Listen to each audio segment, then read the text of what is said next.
Buenos días, colegas. Es un gusto nuevamente estar con ustedes.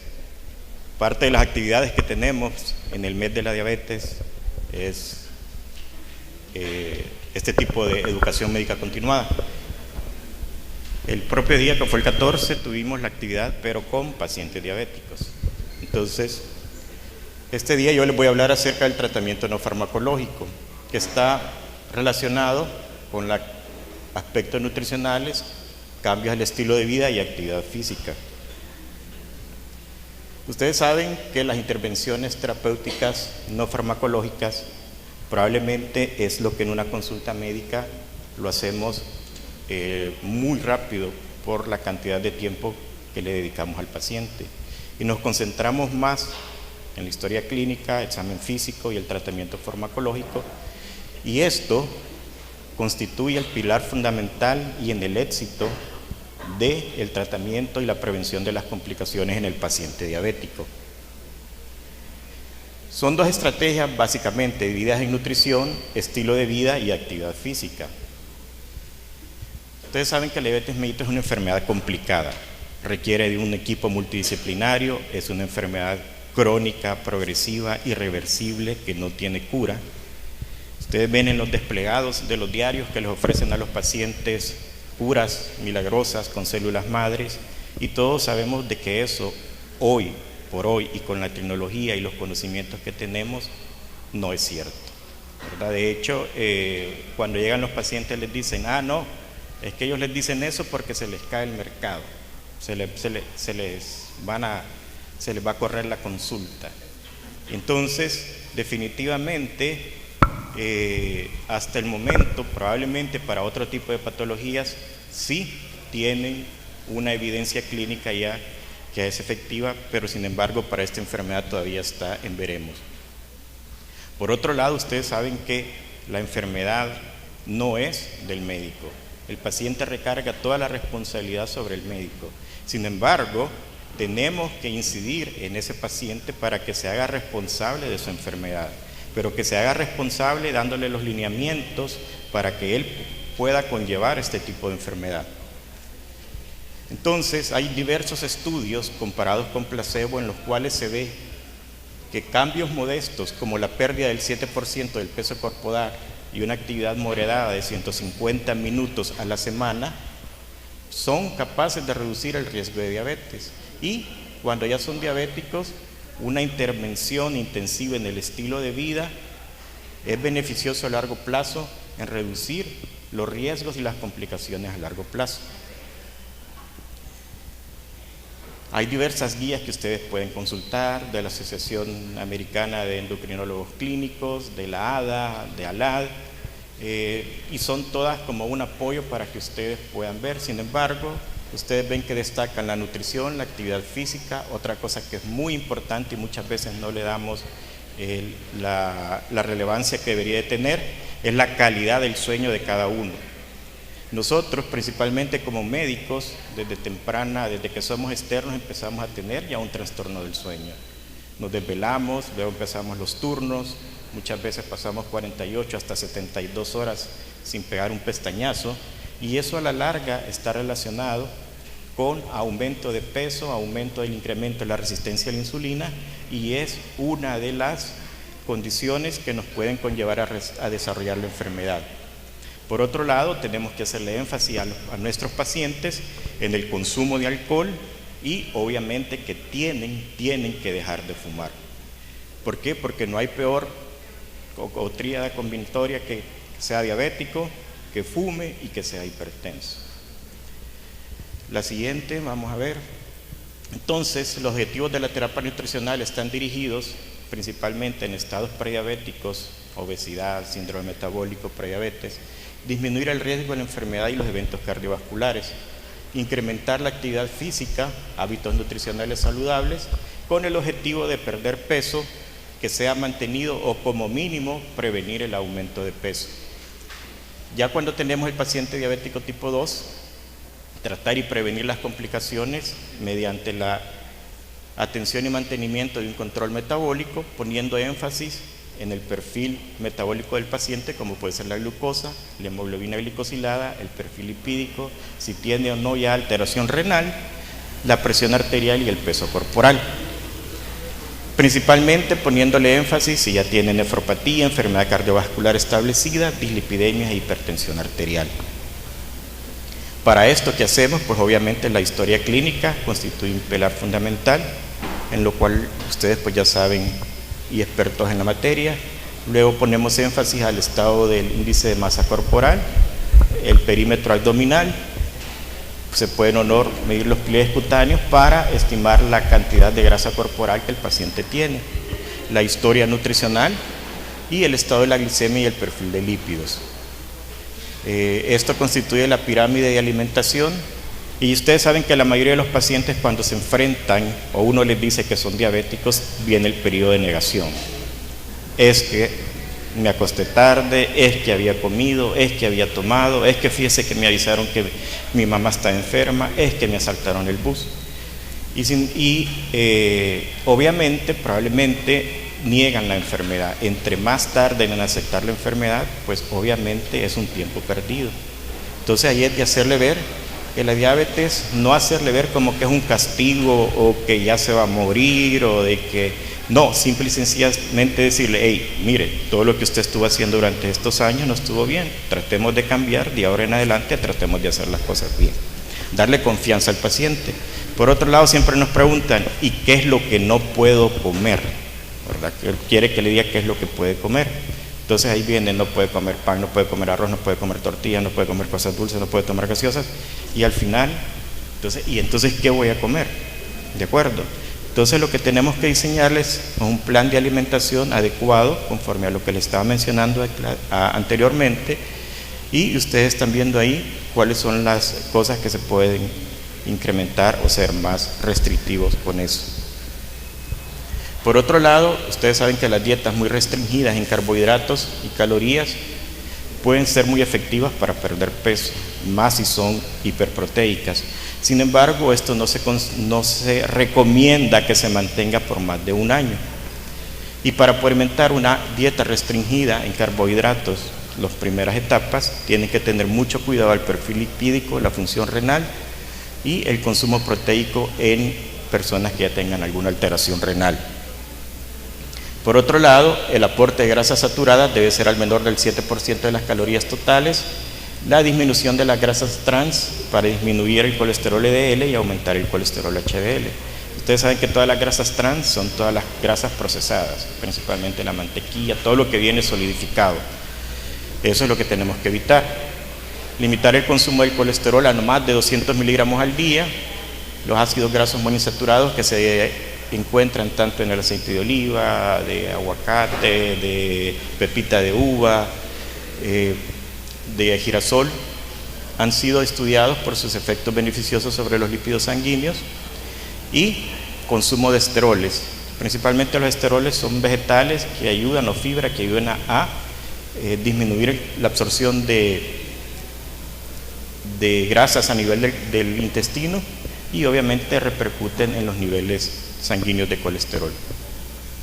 Se recomienda, por otro lado, que los carbohidratos no vengan el aporte energético no venga de carbohidratos simples, sino de carbohidratos complejos, como ustedes lo están viendo ahí, principalmente de frutas, integrales, granos, leche descremada, y deben de constituir no menos del 45 y entre el 65% del aporte calórico total. Consumo menor de 130 gramos al día no se recomiendan, porque recuerden que nuestro cerebro depende principalmente de la glucosa. Tanto la cantidad como el tipo de carbohidratos va a influir definitivamente en la calidad de la alimentación. Y ahí es donde surgen varios conceptos como el índice glicémico y la carga glicémica, que aparte de referirlo a la cantidad de calorías diarias, tenemos que tener estos dos conceptos a la hora de prescribirlos. ¿Y de qué va a depender el índice glicémico? Del tamaño de la partícula. Entre mayor sea el tamaño de la partícula, menor índice glicémico va a tener. El grado de gelatinización, entre más gelatinoso es más fácil que sea disoluble, y entre más rápido, o sea, más rápido absorbido y entre la circulación, la cantidad de fibra que puede tener el alimento y el proceso de absorción. Sabemos que la fructosa en el intestino se absorbe menos lento que la glucosa y obviamente tarda más en metabolizarse, pero sin embargo también un consumo aumentado de fructosa nos puede incrementar los niveles de triglicéridos. Ahí tienen algunos alimentos, algunos ejemplos de índice glicémico. Alimentos de índice glicémico alto, ahí está la maltosa, la glucosa, algunos vegetales cocidos, el arroz blanco, el pan blanco, las pasas, las remolachas y los plátanos, que si ustedes lo ven son índices glicémicos altos y muchos de estos constituyen el día a día, principalmente los plátanos, de la dieta de nosotros. Por otro lado, los alimentos de índice glicémico medio, ahí tenemos el azúcar blanco, que es lo primero que nosotros tendemos a prohibirle al paciente, las papas, los espaguetis, el arroz integral, tomates, avena, naranjas y los alimentos con índice glicémico bajo. Dentro de ellos hay muchas de las frutas. Ahora, si ustedes ven, el concepto de índice glicémico es la capacidad que tiene al aumento de aumentar la glucosa postprandial. Y la carga glucémica va a ir referido a la porción o la cantidad. Si ustedes se toman 2 porciones, por decirles 2 tortillas a la hora del almuerzo, a la hora de la cena, entonces la carga glicémica postprandial va a ser mucho mayor. Y ustedes están viendo ahí toda la propaganda que nosotros tenemos en la televisión de los desayunos saludables, según la industria. ¿Y qué es lo que recomiendan? El cornflake de Kellogg's, las azucaritas del tigre Tony, ¿verdad? Ya esté fuerte. Y si ustedes ven, estos son los que tienen un mayor índice glicémico y la carga glicémica es mucho mayor. Entonces desde ahí ven que estamos sometiendo a los niños a una gran carga desde temprana edad que los está condicionando a un aumento de peso, condiciones de resistencia a la insulina y posteriormente, dado la herencia como raza latina que somos, de mayor incremento de la diabetes mellitus. Por otro lado, lo que se recomiendan, que muchas dicen, doctor, ¿y la diferencia del pan blanco y el pan integral? Pues miremos aquí. Pan integral, índice glicémico bastante alto, de 71, y la carga glicémica, si bien es cierto porque tiene un poco más de fibra, es mucho menor. Pero al final, como les digo yo, el estómago y el intestino son una licuadora, ¿ya? Y es un mecanismo eficiente de absorción. Entonces, no es que los pacientes no puedan comer, pero tampoco constituye que todo lo integral o todo lo light o lo bajo en azúcar es como darle una autorización o puertas abiertas para que los estén consumiendo sin una limitante. Por otro lado, también otra de las cosas que les preguntan es si pueden endulzar con miel de abeja. Entonces ustedes están viendo aquí, le prohíben el azúcar normal, pero sí, puede usar la miel de abeja, muchas veces le dicen, o porque la fulana se lo recomendó, y sin embargo la miel de abeja tiene un índice glicémico mucho mayor que la sacarosa y tiene una carga glicémica mucho mayor que el azúcar blanca. La siguiente. En cuanto a las proteínas, deben de constituir el 15 o 20% del valor calórico total. Puede aumentar, acuérdense que la respuesta a la insulina no solo va a estar dada por los carbohidratos o el consumo de azúcares que posteriormente se transforman en glucosa, sino que también algunos aminoácidos tienen la capacidad secretadora a nivel pancreático de insulina. Por eso es que ustedes cuando se comen un buen pedazo de carne, 30, 40, 2 horas después tienen aquella necesidad de comer algo dulce, ¿ya? Y es por lo mismo. Por lo tanto, las proteínas no deben ser utilizadas para tratar o prevenir las hipoglicemias principalmente nocturnas. No se conoce el efecto a largo plazo de las dietas altas en proteínas sobre la función renal, pero sabemos de que obviamente tanto nuestro hígado como nuestro riñón son filtros de nuestro organismo. Y a la larga, pues obviamente si el cuerpo no necesita esa gran cantidad de proteínas, por algún lado tiene que excretarse. En cuanto a los edulcorantes y el alcohol, Todos, el acetulfame, el aspartame, la sacarina, la sucralosa, todos han sido aprobados por la FDA y últimamente está el famoso stevia. Obviamente estos constituyen una herramienta de la que podemos echar mano para obviamente sustituir la cantidad de azúcar que podemos utilizar. Pero realmente, ¿cuánta cantidad de azúcar ustedes consumen diario? Una que se le podrá echar al café si no toman jugos, si no toman mucho fresco, realmente es bien poco, realmente es poco. Entonces, yo creo que no constituye el utilizar algún químico que a la larga no sabemos qué efectos adversos puede tener, si nosotros también limitamos la cantidad de azúcar, porque tampoco hay que satanizarla, ¿ya? Son los excesos en el consumo los que hay que evitar. Obviamente, si ustedes se van a tomar una Coca-Cola y ustedes ven el gráfico de la cantidad de azúcar que tiene una lata o una botella de Coca-Cola, es enorme. Y ustedes ven que a nivel, cuando van en la carretera, ven que van los niños, principalmente en el campo, en la bicicleta. ¿Y de dónde vienen? De la tienda, ¿va? Con los 2-3 litros de Coca-Cola, ¿ok? Entonces, porque la propaganda es tanto de que creen que ese tipo de bebidas pues constituyen, incluso sale ahí sudando, que después de hacer ejercicio y para rehidratarse. Ahora, los alcoholes tipo manitol, xilotol y sorbitol se caracterizan por un efecto osmótico y aportan 2 kilocalorías por gramo, y esto debe contabilizarse en la cantidad de carbohidratos totales en la dieta. En cuanto a la fructuosa, produce una respuesta menor de glucosa postprandial en relación a la sacarosa y el almidón, pero debe limitarse a las frutas, lo cual equivale al 3 o 4% del total de las calorías. Entonces también la fruta es saludable, pero si la consumimos en exceso, también vamos a tener problemas. Porque lo primero que les va a preguntar es: doctor, ¿y puedo comer sandía? ¿Qué le van a decir ustedes? Sí, pero ahí le están dando para que se coma la sandía entera. ¿O puedo comer melón? Sí, ¿verdad? Y él asume que se puede. O cuando es tiempo de jocote, agarran el guacal viendo la novela, ¿verdad? Y se vuelan el ciento de jocotes. Entonces hay listas de intercambio que ustedes pueden echar mano. Sí, usted puede comer de todas las frutas de la estación, pero en esta cantidad, y tratando de limitar principalmente las frutas tropicales, que son las que nosotros tenemos: el guineo, la sandía, el melón, la papaya, los mangos, ¿ya? Por eso es que este tipo de frutas son bien exquisitas, por la cantidad de glucosa que tienen, de sacarosa que tienen. Ahora, en cuanto ya tenemos enfermedad renal, pues el consumo de proteínas en fases tempranas debería ser de 0.8 a 1 gramos por kilo, y hay nefropatías avanzadas, es mejor disminuir la cantidad de proteínas a menos de 0.8 gramos por kilo. Otro factor que tienen que controlar es la dislipidemia, porque esta per se puede incrementar la proteinuria y la progresión de la nefropatía.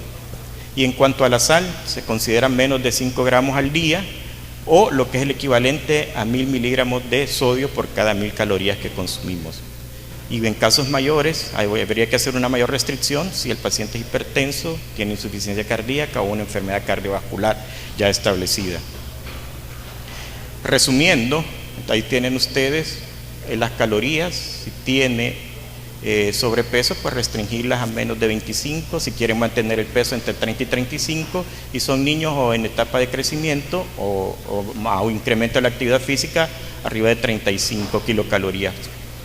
Proteínas entre 0,8 a 1 gramo, los carbohidratos deben constituir el 45 al 65, el índice glicémico preferible que sea menos del 60% y la carga glicémica menor del 20%.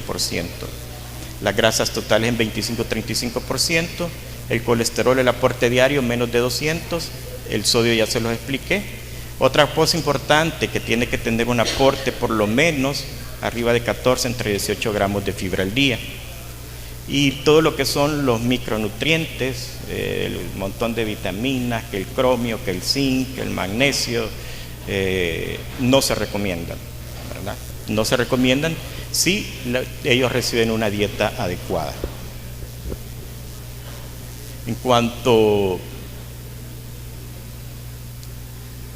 Ese es el otro resumen, ¿verdad? Que es prácticamente lo mismo que le estaba diciendo. Y tratar de evitar las grasas trans, todo lo que es procesado industrialmente. Por ejemplo, todas esas barritas, aunque digan 0 azúcar, lo que tienen que ir a buscar a ustedes es la cantidad de gramos de hidratos de carbono que tienen. Ustedes saben que 15 gramos de hidratos de carbono equivale casi a una cucharada de azúcar, ¿ok? Entonces ahí está el truco. Claro, no tiene sacarosa añadida, pero la cantidad de carbohidratos muchas veces incluso es mucho mayor que una porción normal. En cuanto a las modificaciones del estilo de vida, esto es sumamente importante porque si ustedes no logran incidir en ese paciente para que cambie sus hábitos de sedentarismo, sus hábitos de alimentación, vamos a estar destinados al fracaso en el tratamiento de su enfermedad y de la prevención de las complicaciones a largo plazo. Entonces, reducir la ingesta de azúcar, ¿ok? De las cosas endulzadas, la sal, ya les mencioné, principalmente en aquellos pacientes hipertensos o que tienen nefropatía o enfermedad cardiovascular establecida.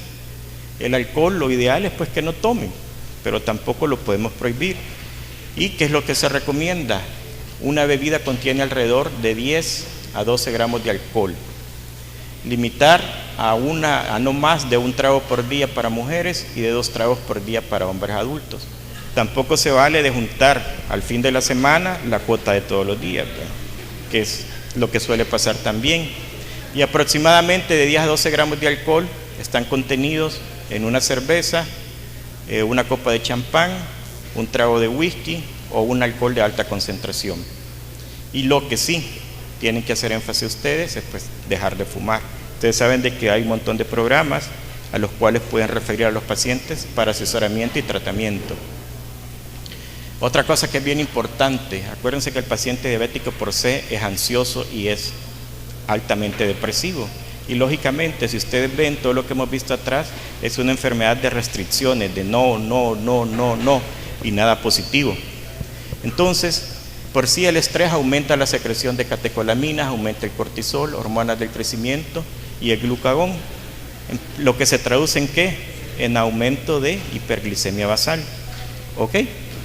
Estas hormonas también, ¿por qué? Porque incrementan la resistencia a la insulina.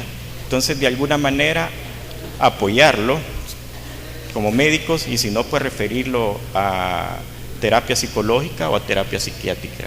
Y lo que les mencionaba, la falta del sueño, que también tendríamos que regularlo. ¿Será que este paciente se está levantando, está teniendo pesadillas, se está levantando a orinar? ¿Por qué? Porque está descompensado, porque está teniendo eventos de hipoglicemia. Entonces, todas son las situaciones que nosotros tenemos que tener en cuenta a la hora de la consulta. Y en cuanto al ejercicio, vamos a hablar un poco del ejercicio.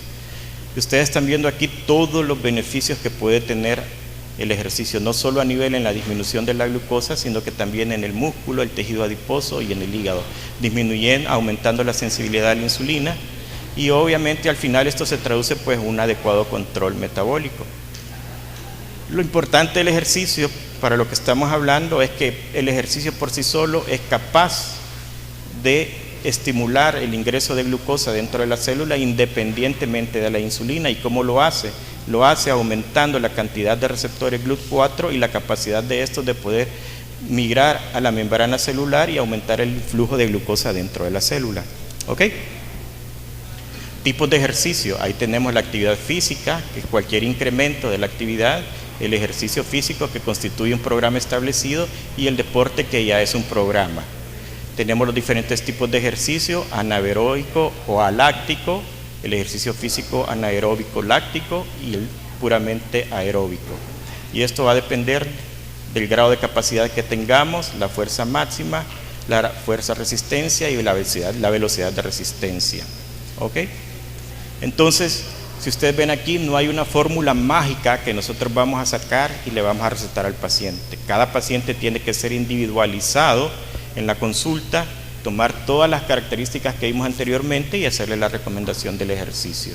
Entonces, todo paciente debe ser evaluado previo a iniciar el ejercicio, ver si tiene complicaciones a nivel ocular, renales o cardíacas, ¿Por qué? Porque cuando uno le dice, mire, tiene que hacer ejercicio, y el paciente en ese momento pues acepta, ¿y qué es lo primero que va a hacer? Ir a comprar un par de tenis, se va a ir a inscribir, hoy que está de moda el CrossFit, y a la siguiente consulta, ¿y qué pasó? No, doctor, es que fíjese que me lesioné la rodilla, me dio un lumbago, me lesioné el hombro. ¿Qué es lo que está pasando? ¿Por qué? Porque ahí nadie, ellos llegan, se inscriben y lo empiezan a levantar, qué sé yo, llantas, ladrillos, y terminan lesionados. Entonces, obviamente, depende, eso sí es nuestra responsabilidad, evaluarlos y hacerles las recomendaciones necesarias. Ustedes ven aquí, menos de 2 sesiones a la semana no producen adaptación. 3 sesiones a la semana producen adaptación y mejoran el control glicémico. 5 sesiones a la semana obtienen mayores beneficios, y en pacientes con sobrepeso y obesos, deberían de ser mínimo de 6 sesiones a la semana. Lo que están viendo ustedes aquí, cómo se puede clasificar la intensidad del ejercicio: ligero, moderado, vigoroso y alto. Ligero significa el 40% de la reserva de frecuencia cardíaca, moderado entre 40 y 60, vigoroso 60-90 y alto menos del 90% de la reserva de frecuencia cardíaca. ¿A qué significa esto? Caminar lentamente, caminar a paso ligero, juegos de raqueta, movimiento lentes, tenis dobles, bádminton. Vigoroso, caminar, correr, nadar con esfuerzo, juegos de campo, pelota, fútbol, baloncesto, y estos pues el alto ya son programas establecidos de ejercicio. ¿Cómo podemos calcular nuestra frecuencia cardíaca máxima? En hombres, 220 menos la edad, y en mujeres, 226 menos la edad. ¿Ok? Y luego, ¿cómo podemos calcular la frecuencia cardíaca en reposo? Durante una semana, es decir, lunes, martes, miércoles, al nomás levantarnos, nos tomamos el pulso, y al final de la semana lo sumamos, lo dividimos entre 7 y sacamos el promedio. Entonces ustedes tienen aquí, que es la famosa fórmula de Carbone, en la cual dice que la frecuencia cardíaca de reserva es la frecuencia cardíaca máxima menos la frecuencia cardíaca de reserva, y eso ustedes lo restan, luego lo multiplican por el porcentaje de intensidad que lo vieron anteriormente, ¿ok? Y le suman la frecuencia cardíaca de reserva. Entonces se supone que en ese intervalo ustedes mantienen una capacidad aeróbica. Visto de otra manera, entonces ahí mantienen la capacidad ustedes de movilizar del consumo de glucosa y el consumo de grasas, y no aumentan los niveles de ácidos lácticos y tampoco aumentan los niveles de cuerpos cetónicos. ¿Qué otras recomendaciones podemos darle al paciente? Si tiene menor de 100, tomar un suplemento de 5 a 15 gramos de hidrato de carbono y retrasar el ejercicio. Entre 100 y 250 podría hacer ejercicio con normalidad, y si tiene más de 250, lo ideal es que se midan los cuerpos cetónicos, y si están positivos, mejor controlarlo previo a iniciar la actividad física. ¿Por qué? Porque cuando están descompensados, incluso el ejercicio constituye un estrés y aumentan los niveles de catecolaminas, etcétera, y aumentan los niveles de glucosa. 60 minutos de ejercicio pueden